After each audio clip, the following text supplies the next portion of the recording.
दोन्ही हातावर खून असणारे कोणत्या तोंडानं मतं मागणार? सुप्रिया सुळे यांनी नाव न घेता आमदार सुनील टिंगरे यांच्यावर गंभीर आरोप केला।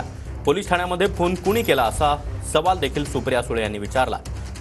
रक्त तपासणी वेळी रक्त बदलण्याचं देखील पाप केलं गेलं अशा शब्दांमध्ये सुप्रिया सुळे यांनी सुनील टिंगरे यांच्यावर जोरदार हल्लाबोल केला।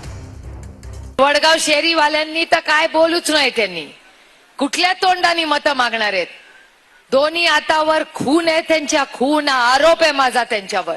अहो, 2 लोकांचा जीव गेलाय, 2।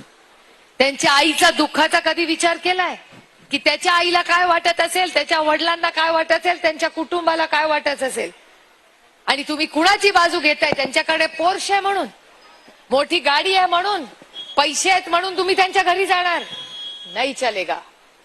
मी स्वतः त्यांच्या विरोधात प्रचार करून जंग पसारीन, पण त्या आईला न्याय दिल्याशिवाय सुप्रिया सुळे गप्प बसणार नाही। रक्त तपासणी केली, त्या रक्त तपासणीमध्ये रक्त बदलायचं पाप पण यांनी केलेलं आहे। रक्त बदललं, हे तसा तुम्हाला लोकप्रतिनिधी पाहिजे, असं सरकार पाहिजे? हे कोणी फोन केले?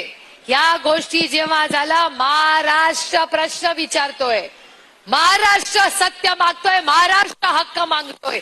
मी हक्क मागतेय, मला उत्तर पाहिजे की त्या दिवशी पोलीस स्टेशन मध्ये फोन कोणी केला।